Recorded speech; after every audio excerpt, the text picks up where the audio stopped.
Now, the International Treaty on the High Seas, which focuses on conservation and sustainable use of maritime, has areas beyond national jurisdictions, has received sufficient support to take effect early in 2026. Now, speaking at the third United Nations Ocean Conference in Nice, French President Emmanuel Macron said that 55 countries' ratifications of the treaty have been completed. Around 15 are in progress with a definite date, and another 15 will be completed by the end of the year, meaning that the required 60 ratifications will be achieved.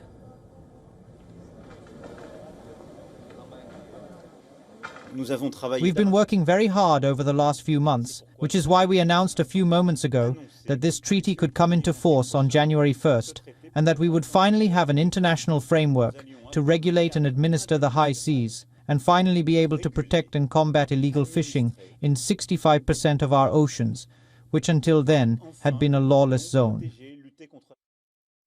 The High Seas Treaty, adopted in 2023, would permit countries to establish marine parks in international waters, which covers nearly 2/3 of the ocean and are largely unregulated.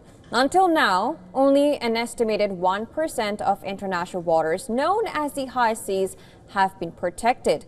The treaty would come into force once 60 countries ratify it.